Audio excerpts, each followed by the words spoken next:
Welcome to Entrepreneurhood, where we break entrepreneurship down into three simple pillars: business, lifestyle, and motivation.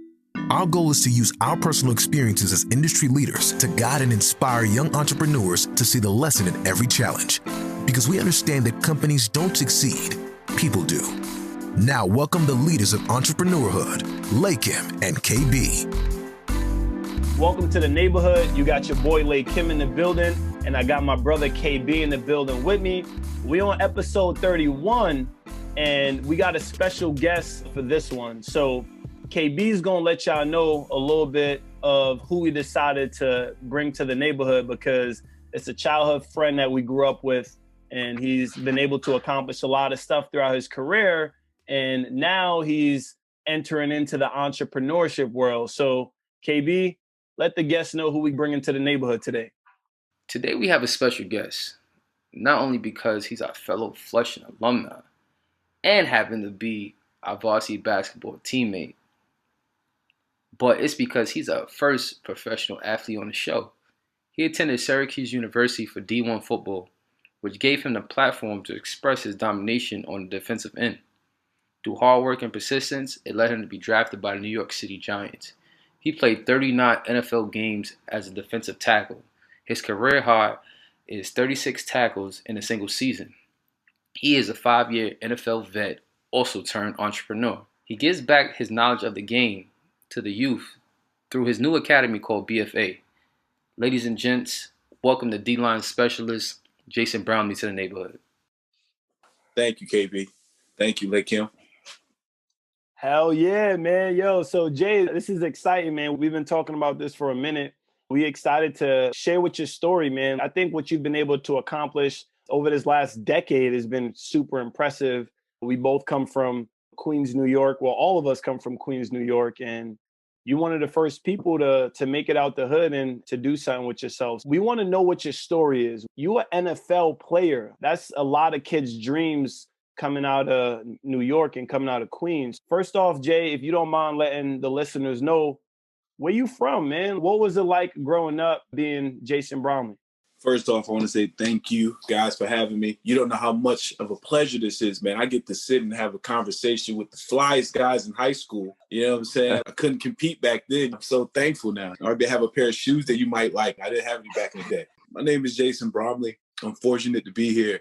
Born and raised in Southside Jamaica, Queens. Just coming from that environment, man, it's just been a blessing to make it this far, to make it to the NFL, to go to Syaracuse University, to be a college graduate. My life is a story of perseverance, a story of defeating the odds, and a story of not giving up on myself and not seeing my environment and allowing that to dictate my life and how it's going to be. And really, that's what you'll see throughout the whole storyline is let down or set back, you grind and you go forward.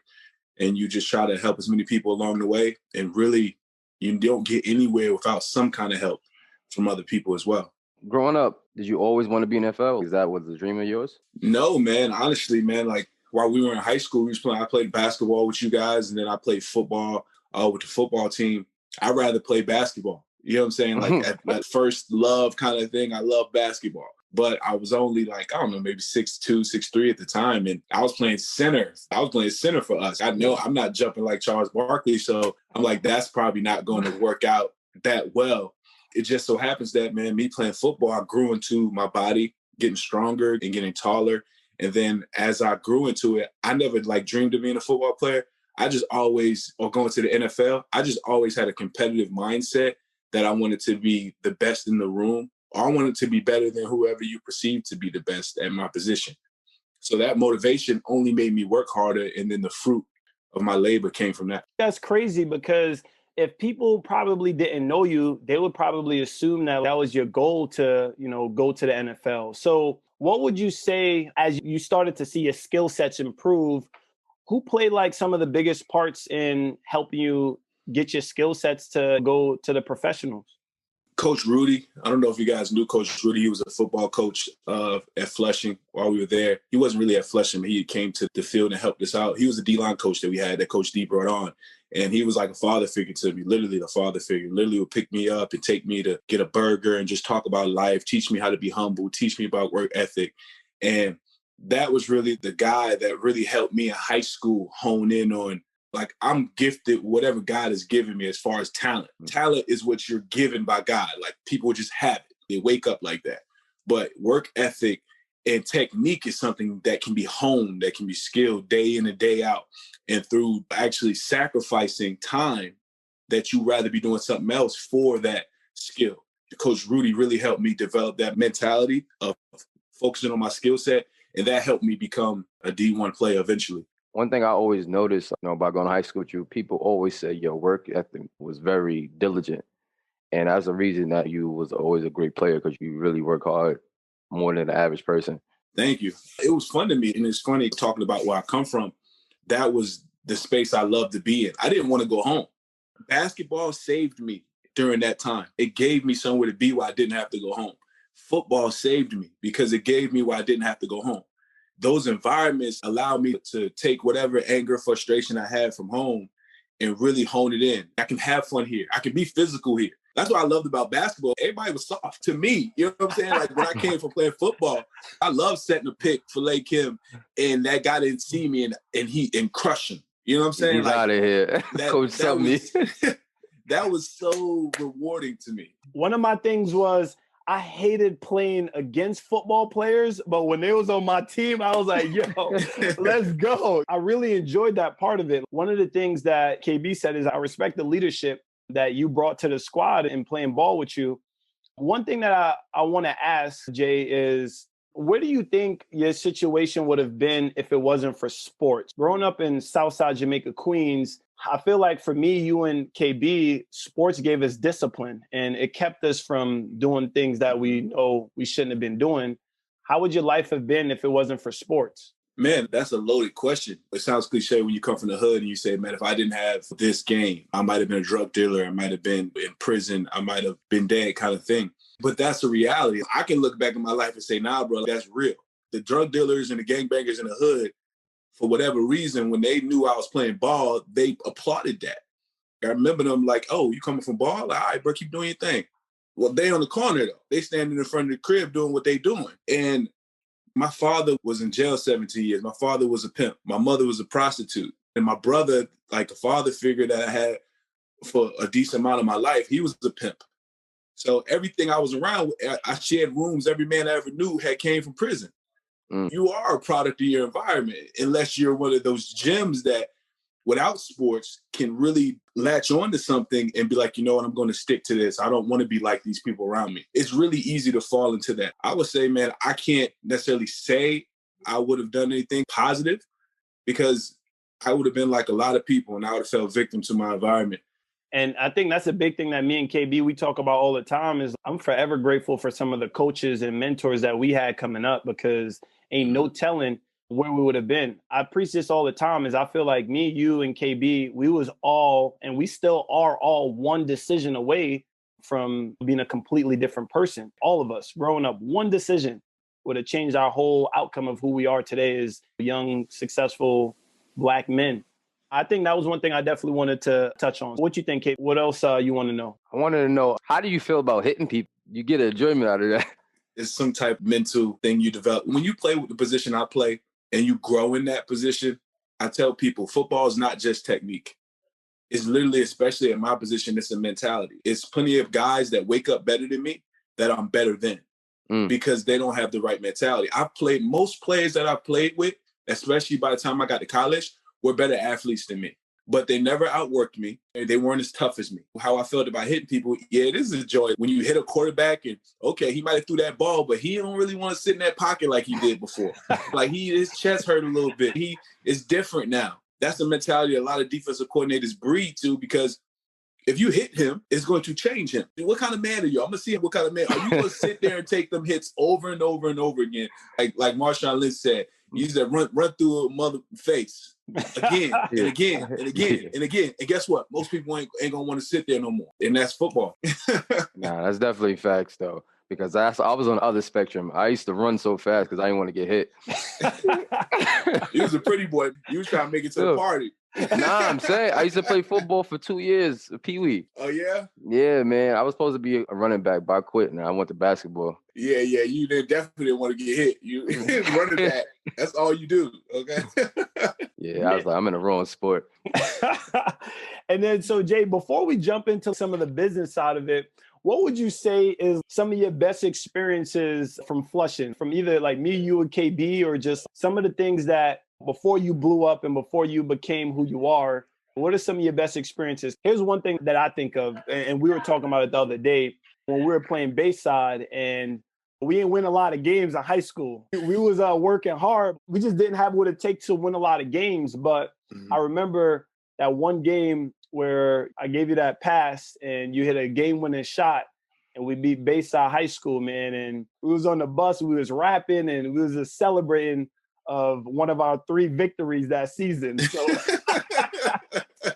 that's my experience, man. What would you say some of your best experiences coming up? That's funny, man. I remember that yesterday too, man. That was like you said, when it don't happen often, man, you don't forget. You know?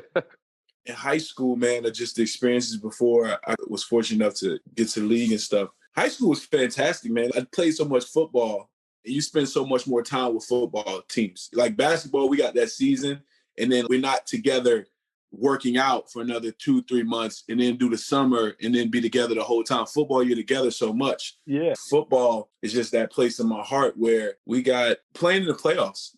I think that was the biggest, like one of the memories for me. First time playing in the playoffs with Coach D and them. Coach D always had us in the highest division. We played against Clinton. I remember we played against Clinton the first time. They killed us by like 50. And I was like, this is bad. They had me running down on a kickoff. I was like, this is bad. But then we came back and we switched the defense up. And we literally lost by 3 points. And we only lost because we switched to a 4-3 for one play. One play, we switched to a 4-3. They run a freaking zone read, and freaking quarterback scores a touchdown. We ran the 3-4 the whole game. We could have went to the championship, bro. I was killing. I had like 2-3 sacks, TFLs. I was killing, boy. But I'll never forget that, man. I think Joel, man, my boy, he played D in that game. He missed the quarterback, but that's a memory I remember just because it was a one-time thing. And I think that's stuff you'll never forget. That's a big part of our story. So what about you, KB? What would you say was some of your best experiences in high school? My favorite experiences are the team fights. So it used to be so funny, just being tough. That's where we from. Me and another guard, we used to try to just attack Jay and CJ. And I don't know why, because they look 6'8" compared to us. And we used to just be fighting the big men. And it got me prepared for life, though. I was like, if I got told with a dude with 6'4", 6'6", with a 70-inch wingspan, then I could get somebody my size. Oh, man. That's funny. CJ, he was so funny. It was 2 Twin Towers versus 2, mini-me's, but we used to hang in there, though. That was a fun season, man. That was fun. Yeah, now all of those different experiences in coming up and playing basketball and just building those bonds, it's crazy. We was just like kids having fun. We didn't know we was building like lifelong friendships with each other. I think that's a big part of business and understanding lifestyles. The next thing I want to talk about is like some of the business side of things. Jay, I want to know, you had to beat a lot of statistics to get to where you at, man. You had to overcome so many things that people probably was in your ear saying, yo, your grades ain't good enough, or you're not fast enough or whatever. And you found a way to overcome every obstacle that people threw your way. So what would you say in order for you to get to the NFL, our entrepreneurs listening, that they're in business and there's a lot of obstacles that they have to go through? And KB and I, we believe business is a sport. What would you say is some of the statistics you had to beat to make it to the professionals? We're going to talk about how you started your own training camp here in a second, but if you could let the listeners know, what statistics did you have to beat, Jay? I posted a statistic on my Instagram. Every time you go up a level, there's less people doing what you do. You go to high school, let's say there's 1 million high schools. By the time you go to college, there's only 20,000. right? I'm talking at the highest level. I'm talking Division I. I'm talking the Syracuses, the Alabamas, the Miamis. You know what I'm saying? There's only a few of those. There's not many. There's a couple hundred kind of thing. Right? There's 50 states. You know what I'm saying? You grow, and then by the time you get to the opportunity to play in the pros, you got 300 people that get drafted. There's tens of thousands of people that play college football, right? There's only less than 2% that ever play in the league. Not get drafted, play, not get vested, not spend 3 years and get a vested, get a pension, get a 401k. I'm talking just play. Those odds are, if you're just looking at them on paper, can seem insurmountable. Dag, man, I might as well just go ahead and be a janitor. It's not going to work out. Don't stare at the finish line, I feel like, to an extent. I lived my life on focusing on what was on the right in front of me. I might have looked at my competition and said, I'm better than him. So that competitive nature in me just made me grind harder. My mentality was, man, I want the janitor to know who I am, because that's how hard I'm working. Why he here? Why he still here? Ain't nobody else here. Everybody else on spring break on the beach with their shirt off. That's like the mentality. You know what I'm saying? Like with some baby oil dripping down their chest like KB. You know what I'm saying? It's shea butter now. Right, looking like Safari.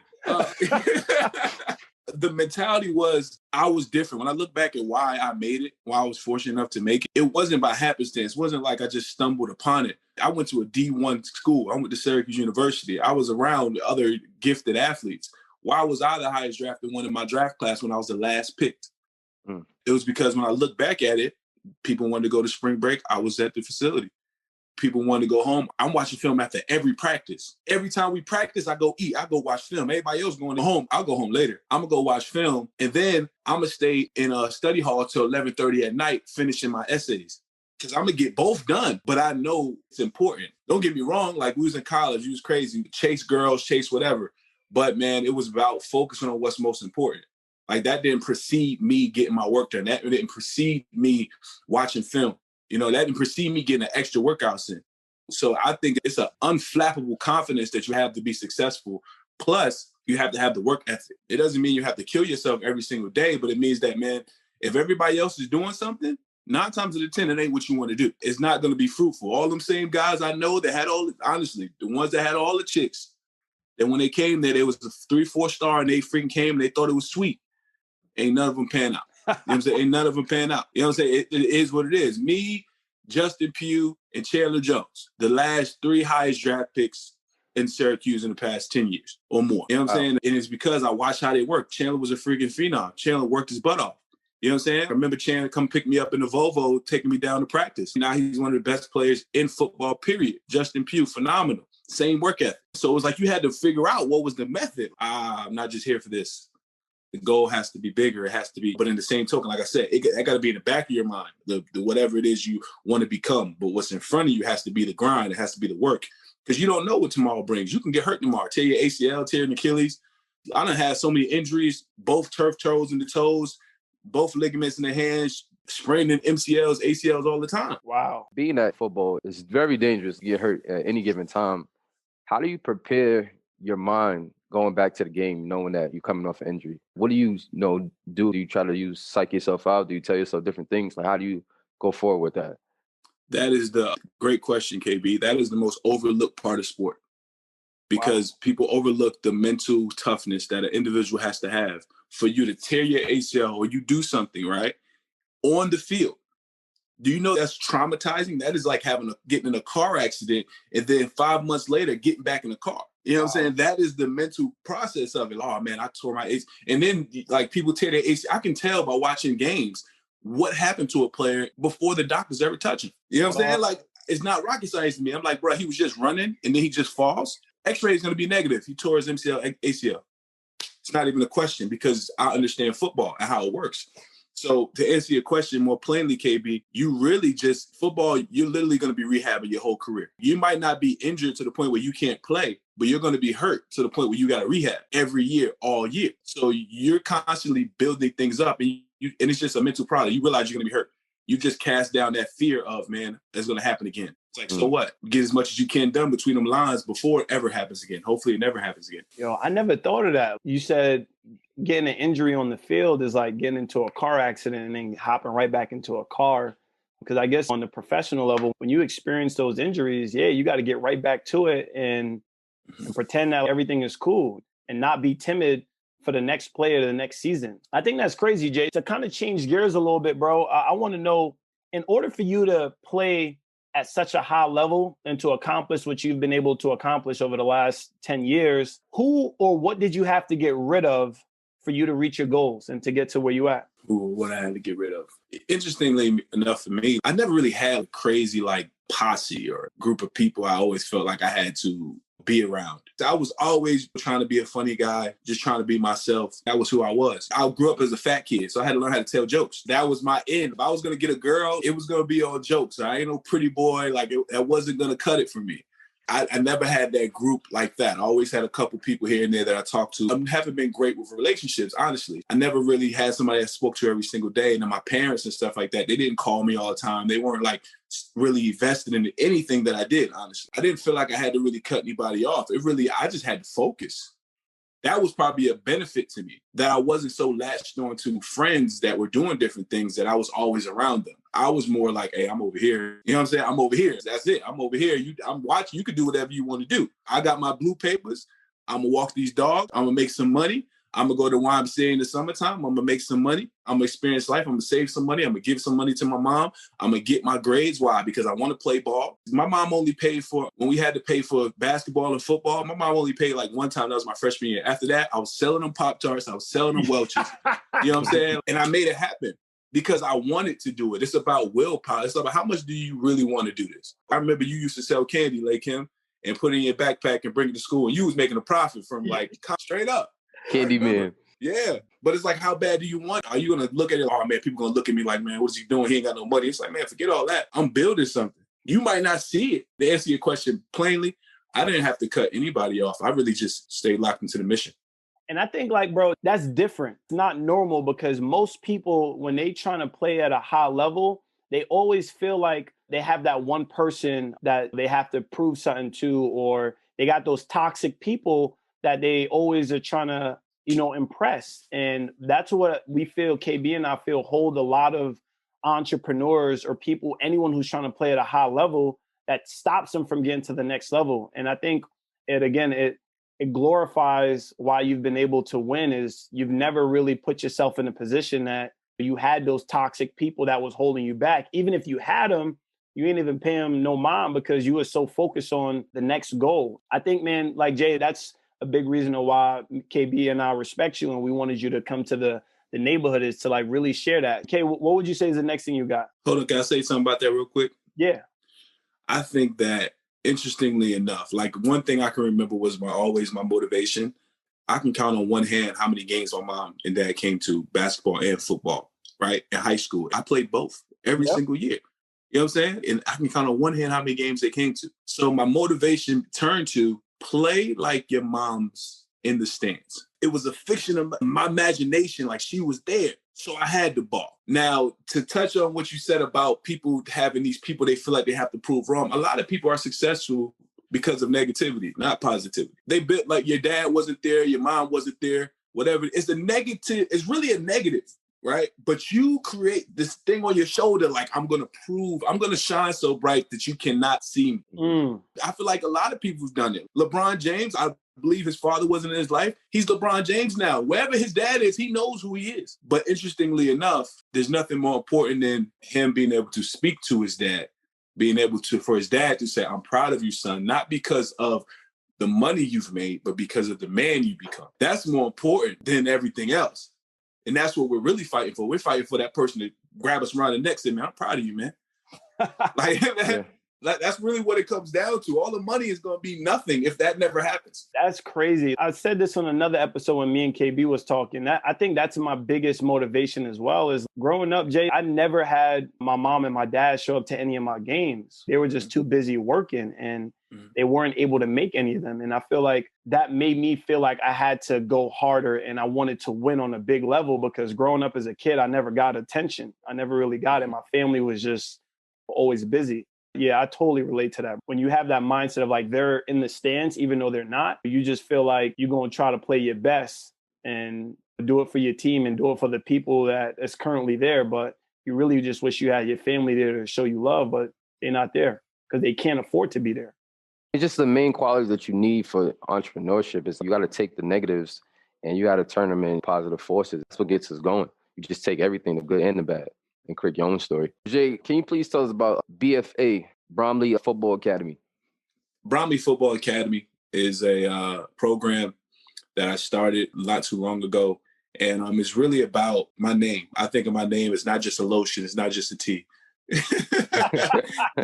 I wish I was getting cut some of those checks, but not quite.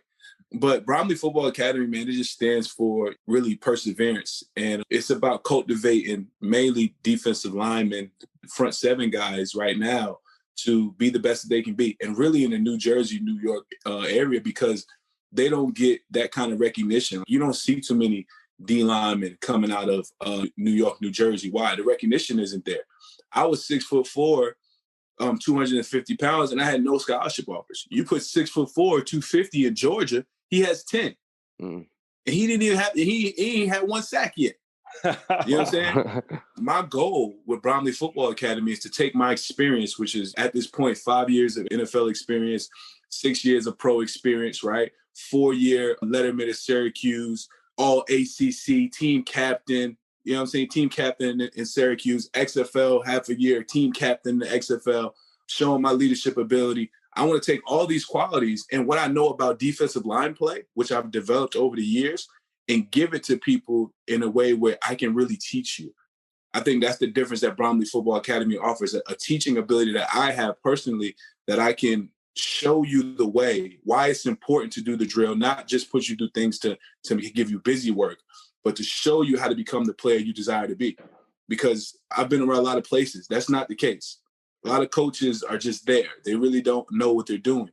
And there's some great ones out there. There's some phenomenal coaches out there. I think the ultimate goal of a coach is to figure out the best way to convey the message and to help you understand why the message is important. And Bromley Football Academy is doing that and will do that for many people and help guys get scholarships, help guys improve in the league, and help younger guys improve for high school, junior high school, whatever, ball level they're playing at. How does someone sign up for that? How do they reach out to you and get connected there? Bromley Football Academy, bromleyfa@gmail.com. That's the email that I use for Bromley Football Academy. You can hit me up there for any inquiries about ages, about training sessions, about times, different things of that nature. We're working on a Bromley Football Academy website. Also, we have some gear, Bromley Football Academy gear coming.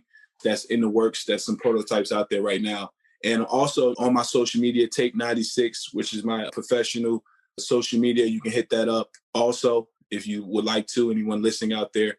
Just to get your guys, young men, probably from ages 10 and up, all athletes can be worked out. Guys that really aspire to be great D linemen, that really aspire to learn technique and change not only their technique, but also a mentality. I was just about to ask if the niche is basically only defensive line and training, right? Yes. Right now, I'm specializing in defensive line front seven training. So defensive line, linebackers, I can get you guys where you need to go, period. You're going to get pro coaching. You're going to understand what you're doing. You're going to learn how to be physical. You're going to learn how to change your mentality so that when you flip that switch on the field, you're a different guy. And that's what it takes in football. It takes a switch to be flipped so that you can get on that field and you can knock off heads and you can get off that field and you can help your mama with the groceries. One thing I did notice while I was checking out your page is that your training style, it seems like very poised. You're not yelling and screaming at your clients, and you're actually guiding them and really teaching them. Is that something that you received, or that's just something how you want to approach like coaching? From my experience in coaching, from getting coached, man, there's so many different ways to coach it, man. And honestly, different strokes for different folks. When I was in college, I had a coach, Jimmy Brumbaugh. I love him. Probably one of the best coaches I've had. He coached me really rough, and he was like almost insulting. It made me get better because I woke up every day and I was like, bro, I do not want this man to say this again. Like, I do not want him to talk to me like this. I want to get it right so that he can be like, good job, bro. So that's different strokes for different folks. That's for a different, maybe sometimes age bracket where you start talking differently. But ultimately, the overall goal is to help you understand why this drill is important. Why your eyes and why the eyes being the most important part of the body are so important, because you can't hit what you can't see. Why are your hands important? If you don't play with your hands, you can't make plays. You'll make some plays, but you won't make all the plays that you're capable of making. And why is it your hips? It's not about hands knocking people back. It's about hips, legs, lower body. That's where all the knockback, that's where all your power is. So you need a strong lower body. So helping people understand the why of things rather than just going out there playing football thinking that your athleticism is going to win. Because eventually you're going to get to a level where your athleticism is matched.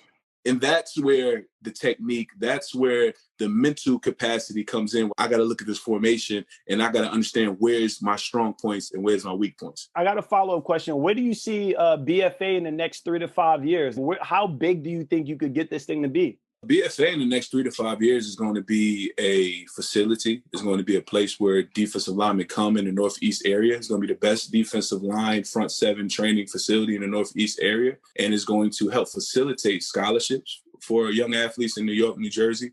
And it's going to help younger guys ages 10 and up get ready for high school and get ready for their junior high schools in preparedness. And it's going to be a place where pros come that are in the Northeast area can come and get quality work.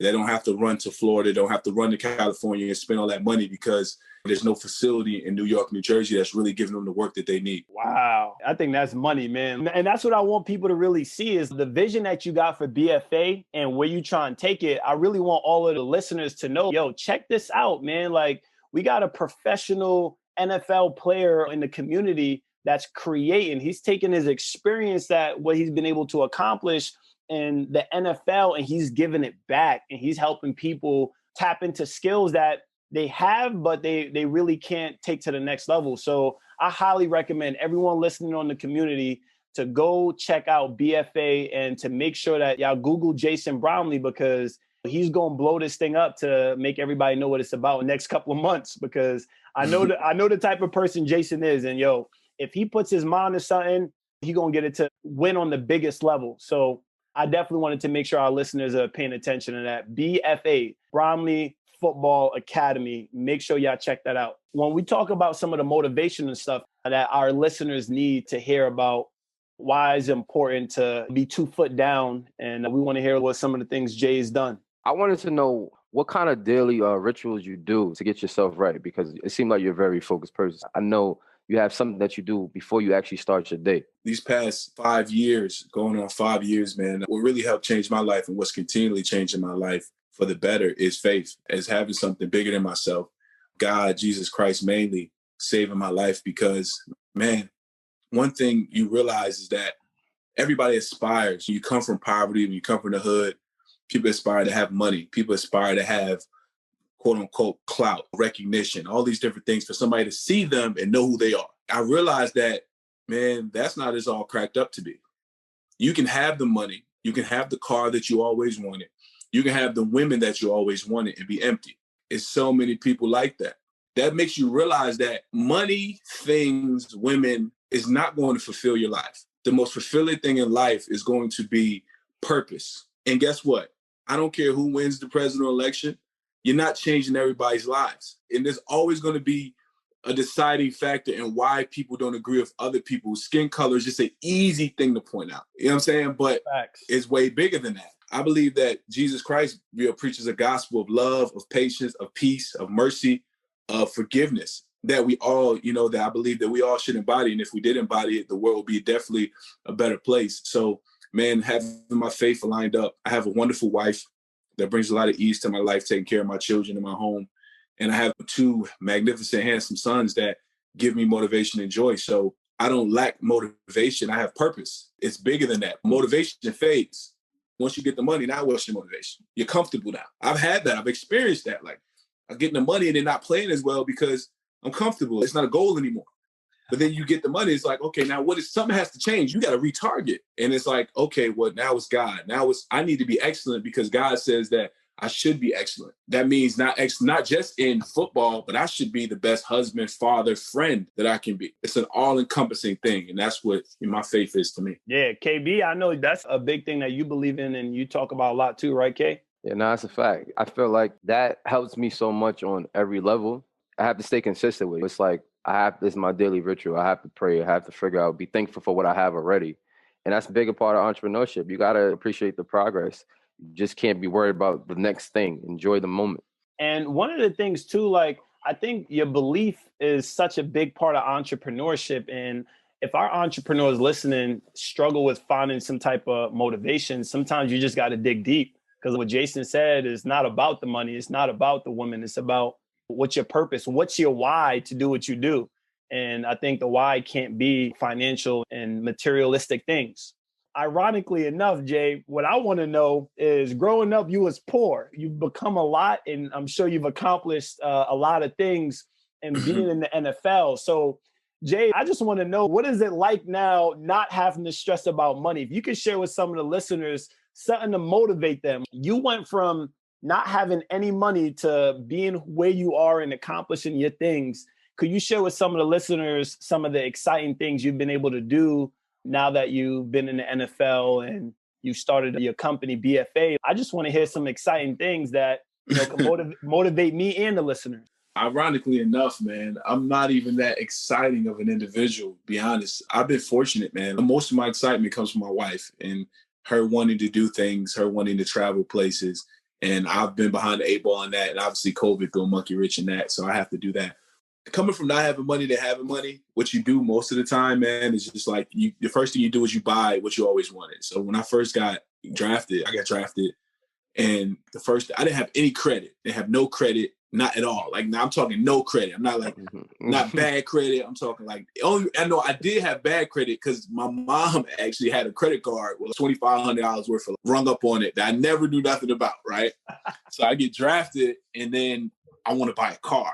And the first car I buy is a 2014 Cadillac Escalade, brand new body. I remember that. Brand new. That's my first car, bruh. And I didn't have no credit. I had to put $45,000 down the first day, because I didn't have no credit, no backing. And this funny thing, I didn't even get paid yet. I didn't even get a check from the Giants yet. I didn't get my first check from the Giants until I didn't sign my contract until August. So I didn't get my first check from the Giants until September. I got the car. I got drafted in May, I got the car in June. You know what I'm saying? Look, man, I know the money's good. I know it's coming. I know my side of the bonus. I know what it is. I'm good. You know what I'm saying? I know it's coming. So my agent at the time, he wrote a check and he forwarded it to me. So that was probably the most flashy thing I had to do, just outwardly like that. Then, like you said, you just come from nothing. So it's like, man, I had a whole sneaker room in my house.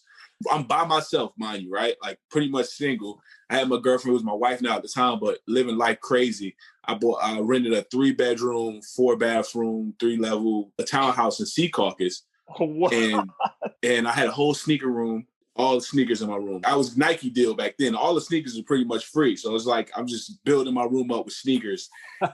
And like I said, I'm by myself. I got this big house. Like the most people was in it when my mom and them came over and just spent the night. Then they'll stay too long. And I'm like, bro, I got to go to work, bro. I got to go home. That's probably the main thing. I've had jewelry. I've spent $10,000 on a diamond necklace before. Shoot, I spent $10,000 on a diamond necklace and brought it back within a week. Just changed my mind. Was like, nah, man, I done bought a Rollie before, had it for a couple months, but brought it back. What I realized more than anything, if any entrepreneur is listening to this, it's fun, right? I had amazing friends, like amazing people that have a lot more money than me. My boy, JPP. JPP is my dog. You want watches? You want to talk about watches? This man got the Audemars, the Pigeon, all these different watches, the crazy watches, all the money in the world, the houses, the Range Rovers. I lived with him for 2 weeks. I drove the Porsche back at 3 o'clock in the morning by myself from the club doing the 100. I was tripping. You know what I'm saying? Like, must have been a big Porsche. Oh, man. Oh, no, I'm talking a Porsche 911. Oh, these things are tiny. Me and JPP pull up to live on Sunday in a Porsche 911. Okay. Oh, yeah. And us two 6'4", 6'5" behinds jumping out of Porsche 911. You know what I'm saying? In front of Liv, like no room for nobody else. That's like a unique, cool experience I had. But other than that, man, like I don't really blow money on too many things. I'm really about figuring out, like I said before, I was talking to like Kim before we got on. I wish I knew more earlier. Because when you come from where you come from, sometimes you don't have like fathers, uncles, people in position that can say, hey, man, this is what you should do. That really wholeheartedly know something and really wholeheartedly wants you to do well. They say, look, man, okay, instead of renting that townhouse, buy it. Why? Because you're 10 minutes from the city. That's going to be $1 million house in 10 years.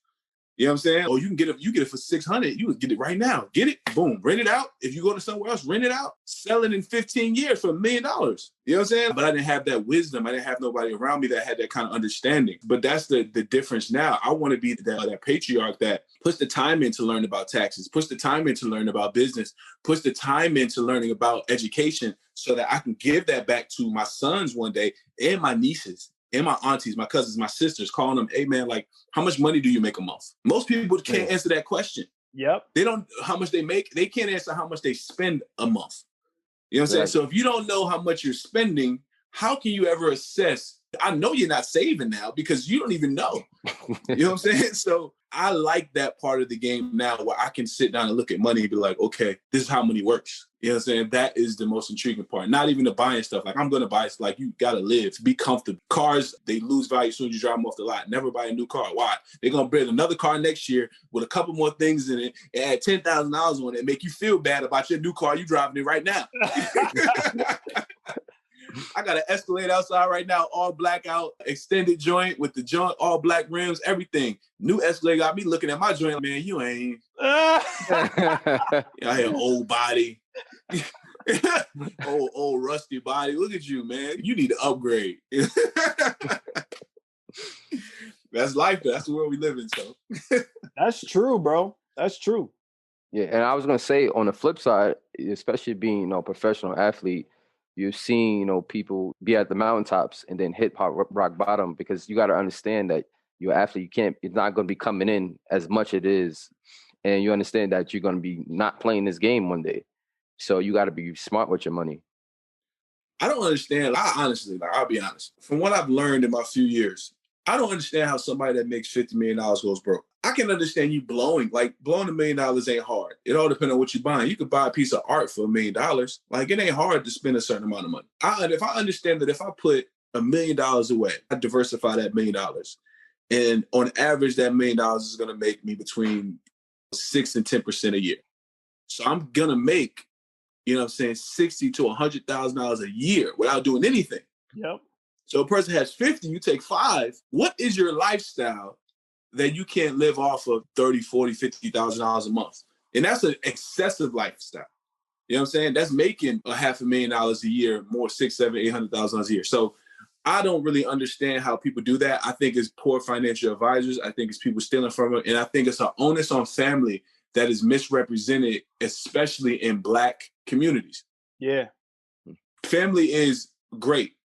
But I was listening to something the other day. He was like, man, if you start giving away money to family, when does it stop? Who do you not give money to? You give it to your auntie, your uncle, because they babysitted you, this person because they gave you money when you was young, your sister because she bought you something for Christmas when y'all was 6.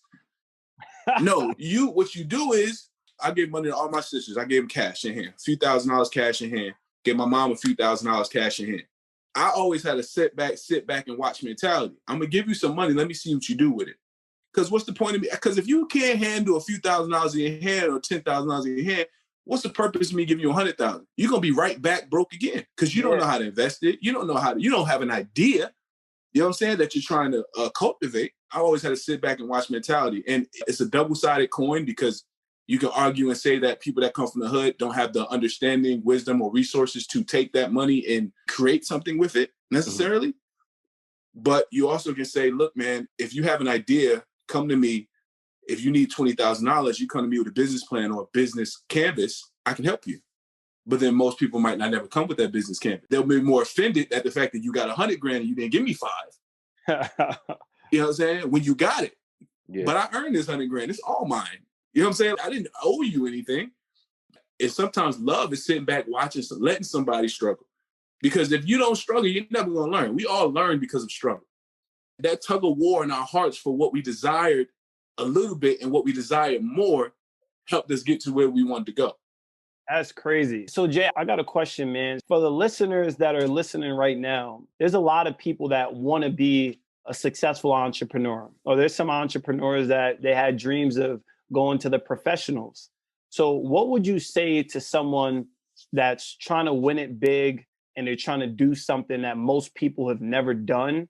So then that way they keep going, because entrepreneurship, being a professional athlete, it's a battle, man. It's a marathon. And we understand that most people never win. Most people will never make it to the professionals like what you did. And most people who start a company, they'll never follow through because of the work that it takes.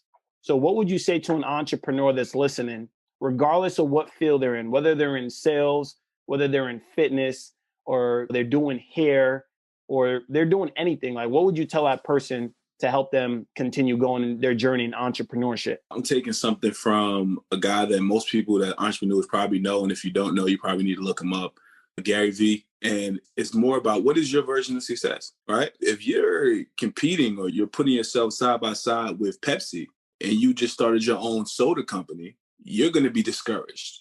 Because you're going to say, I'm nothing. The gap is so big, right? It's about what is your version of success? Are you 30 years old and you haven't made $1 million yet? So you're looking at life like it's not happening, like I should just quit, give up. No, you got to realize it's a long game. Like most people, like Warren Buffett didn't start investing his millions of dollars, make his first like money real until he was already in his 50s. Wow. You know what I'm saying? That's Googleable. You got to understand this is a long game. We look at athletes and then social media personalities and stuff that make a bunch of money like they're standard. They're not a standard. They are an anomaly. To be 25, 26 and have $100,000 saved doesn't happen. Where did you work, Manji? You know what I'm saying? Where were you living? You know what I'm saying? What did you do? You know what I'm saying? That's not normal. So understand that, man. Stop comparing yourself to other people. If you have a goal, a dream, an idea, cultivate it. Learn from people that are doing things that you're doing or like things that you're doing. Like, what is it? Imitation is the best form of flattery. Man, you never walk down the bread aisle and say, damn, it's all these breads. You know what I'm saying? Whoever made these breads didn't look at the next bread and say, I can't make it because they already used potatoes. They said, no, I'm going to just put my brand on it. I just add a little cinnamon in mine, baby. That'll be good. You know what I'm saying? Like, and then somebody buys it. So I like the cinnamon. I got a little cinnamon aftertaste. That's what I like. That is what is different about you is always going to be the determining factor in why someone chooses to wear Under Armour instead of Nike, right? Because the fabric, you can't really tell the difference. But why do they both exist? Why? Because people can't agree. Somebody's always going to want to do something different. Run that back. What do you say? Imitation is the best form of flattery? Yes. Imitation is the best form of flattery. You see somebody doing something that is productive, say on another coast, right? You see somebody doing something that's productive, like their followers are growing, they're doing X, Y, and Z, they're getting a good feedback from this. Are you going to say, I can't do that because they're already doing it? They're on the West Coast. You're not even in competition with them. You know what I'm saying? You're all the way over here. Why not learn from them? Swallow that pride, be humble. Say, what are they doing so well? And how can I take advantage of that? And then in the same token, put my little cinnamon in it. You know what I'm saying? Put my little cinnamon in it. It's not the same. It's different, but it's not the same. You know what I'm saying? And it's your thing. We overlook the products that we use every day, and we don't apply that to business. If you just go in the grocery store, you can see that you can cohabitate with things that are like you and be successful. But we always know the creativity, that's the one that's going to hit it big, the one that does something, create the headphones without the wires. Yep. You created a need that nobody knew they had. You know what I'm saying? So then you took off with that. Then what happened after that? As soon as Beats did it, what happened? You can buy them at the freaking grocery. Yeah. You can buy them at the Walmart. Yeah. And guess what? That person that's making them selling it for $10, what's their margin? You got to think the dollar store is freaking profitable. That's the exciting part about entrepreneurship. I think about that all the time. How is this freaking Five Below making money? Yeah.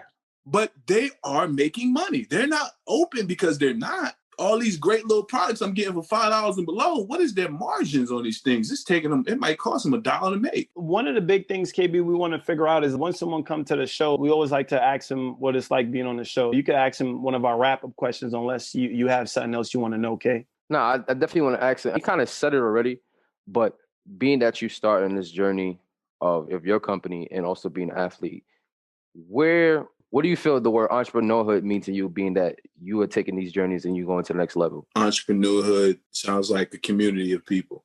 It sounds like people, you never get nowhere without having someone or something that really helps you mentally or physically be prepared to go to the next level. Partnerships in general. And I think I said this before when we spoke before. The Industrial Revolution was an opportunity. It sparked specialization. And what specialization did, it allowed people to make more money.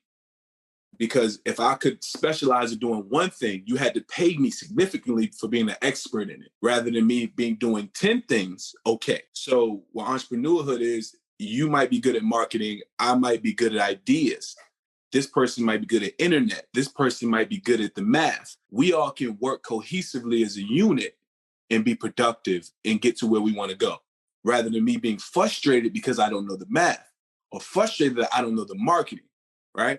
Now, if we do it the right way and we can make it fair, then everybody can eat off this plate, which we all help bring food to. That's different, bro. Every time we ask that question, we get a similar but a unique perspective. And I think that was a money answer, Jay. We appreciate you sharing that. Before we wrap up the episode, Jay, do you feel like, is there anything that you want to leave the listeners with, or anything that KB and I, we didn't ask you that you like, yo, I got to get this off my chest? Or do you feel like you had a chance to share everything that you wanted to? I'm grateful. I thank you that you even considered me to speak to me on this show. Man, it's been great memories, obviously, from high school, and then watching us mature as men and grow as men and soon to be husbands and fathers. And I'm just grateful that you guys gave me this opportunity, man. I'm never overlooking that. I bless you guys. I wish you guys nothing but success on the show, on this podcast, that may you have a lot of viewers and a lot of opportunities from it. And I hope to this not be my only time ever coming on. And but other than that, man, I'm just grateful. I'm just so grateful, man. I'm healthy. I'm happy. I have a healthy wife and children. You can't ask for more than that. I think entrepreneurs take a moment, people take a moment, and really, especially during this pandemic, and you don't know how things are going to go. We thought it was going to be over in a week. We thought it was going to be over in a month. We thought it was going to be over in 2 months. We're almost a year full circle in this thing, and it's still progressing. So if you've never thought about gratitude, look at your mom, your grandmama, your son, your children, and be grateful. And if you never thought about believing in something bigger than yourself, it's a perfect time. I think, listeners, again, man, what I want to, finish up with my last takeaway, make sure y'all go check out Jayson Bromley, man. Look him up on the gram. What's your handle on the gram again, Jay? Take 96 and Bromley Football Academy. And Google him. Like, you Google him, you will find out that Jayson came from Queens, New York, made it to the NFL, and is now tapping into his business skills that he knew he always had. KB and I, we proud of him. And I think we want this episode to really touch a lot of people. It's like entrepreneurship and business is a sport. And Jay, he finished everything that he needed to. So we want all of our entrepreneurs to keep grinding, keep putting in the work, and make sure that the only way you lose is when you stop. We appreciate you for coming on the show, and we want to keep winning together. Entrepreneurhood. Anyone can start, but only champions finish. Now that you've completed this episode, you're ready to continue your journey by connecting directly with our hosts of Entrepreneurhood. Follow us on Instagram at The Entrepreneurhood to stay updated with the community. For each episode, the first set of listeners to tag us on Instagram and leave a 5-star review will be entered into a drawing to get a free one-on-one coaching session on the topic of entrepreneurship with our hosts. Remember, there is no shame in struggling, because we fail, we grow, and we win. Right here on Entrepreneurhood.